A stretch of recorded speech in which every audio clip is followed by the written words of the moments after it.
ಇನ್ನು ಕಾಂಗ್ರೆಸ್ನಲ್ಲಿ ತಾರಕಕ್ಕೇರ್ತಾ ಇದೆ ಸಂಪುಟ ಪುನರ್ರಚನೆಯ ಹಂಗಾಮ. ಜೂನ್ 27ಕ್ಕೆ ದೆಹಲಿಗೆ ತೆರಳುತ್ತಾ ಇದ್ದಾರೆ ಸಿಎಂ ಡಿಕೆಶಿ. ಎರಡನೇ ಹಂತದ ಸಂಪುಟ ಪುನರ್ರಚನೆಗೆ ಅಂತಿಮ ಮಾತುಕತೆ ನಡೆಯಲಿದೆ. ಹೈಕಮಾಂಡ್ ಭೇಟಿಯಾಗಿ ಲಿಸ್ಟ್ ಫೈನಲ್ ಮಾಡಲಿದ್ದಾರೆ ಡಿಕೆ ಶಿವಕುಮಾರ್. ಎರಡನೇ ಹಂತದ ಸಂಪುಟ ಪುನರ್ರಚನೆಗೆ ಅಂತಿಮ ಮಾತುಕತೆ ನಡೆಯಲಿದ್ದು ಹೈಕಮಾಂಡ್ ಭೇಟಿಯಾಗಿ ಲಿಸ್ಟ್ ಫೈನಲ್ ಮಾಡಲಿದ್ದಾರೆ ಡಿಕೆ ಶಿವಕುಮಾರ್. ಸಿಎಂ ಡಿಕೆಶಿಗೂ ಮುಂಚೆಯೇ ದೆಹಲಿ ತಲುಪಿರುವಂಥದ್ದು ಆಕಾಂಕ್ಷಿಗಳು ಕೂಡ. ಆರ್.ವಿ. ದೇಶಪಾಂಡೆ, ಸಂತೋಷ್ ಲಾಡ್ ಸೇರಿ ಹಲವರು ದೆಹಲಿಗೆ ತೆರಳಿದ್ದಾರೆ. ಹೈಕಮಾಂಡ್ ನಾಯಕರನ್ನ ಭೇಟಿ ಮಾಡಿ ಮಂತ್ರಿಗಿರಿಗೆ ಲಾಬಿಯನ್ನು ನಡೆಸುವುದಕ್ಕೆ ಮುಂದಾಗಿರುವಂಥದ್ದು. ಸಂತೋಷ್ ಲಾಡ್, ಆರ್.ವಿ.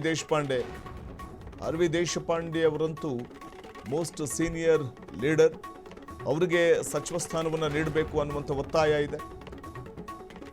ಹಾಗಾಗಿ ಇದೆಲ್ಲದರ ನಡುವೆ ಆರ್.ವಿ. ದೇಶಪಾಂಡೆ, ಸಂತೋಷ್ ಲಾಡ್ ಇಬ್ಬರು ಕೂಡ ದೆಹಲಿಗೆ ತೆರಳಿದ್ದು ಅಲ್ಲಿ ಹೈಕಮಾಂಡ್ ಮಟ್ಟದಲ್ಲಿ ಲಾಬಿಯನ್ನು ನಡೆಸಲಿಕ್ಕೆ ಮುಂದಾಗಿದ್ದಾರೆ.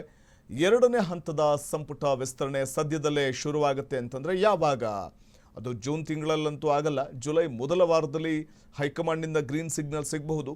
ಹೈಕಮಾಂಡ್ ಗ್ರೀನ್ ಸಿಗ್ನಲ್ ಕೊಟ್ಟರೆ ಎಲ್ಲ ಖಾಲಿ ಅಂದರೆ 20 ಖಾಲಿ ಇರುವಂಥ ಸ್ಥಾನಗಳೇನಿದೆ ಆ ಎಲ್ಲ 20 ಸ್ಥಾನಗಳನ್ನು ಕೂಡ ಭರ್ತಿ ಮಾಡ್ತಾರೆ. ಭರ್ತಿ ಮಾಡೋದಾದರೆ ಯಾರೆಲ್ಲ ಸಂಪುಟದಲ್ಲಿ ಸೇರ್ಪಡೆ ಆಗ್ತಾರೆ ಡಿಕೆ ಸಂಪುಟದಲ್ಲಿ ಅನ್ನುವಂಥ ಕುತೂಹಲದ ನಡುವೆ ಒಂದು ಕಡೆ ವರಿಷ್ಠರ ಮೇಲೆ ಒತ್ತಡ ಹೇರುವಂಥ ಪ್ರಯತ್ನಗಳು ಕೂಡ ಸೀನಿಯರ್ ಲೀಡರ್ಸ್ಗಳಿಂದ ಆಗ್ತಾ ಇದೆ.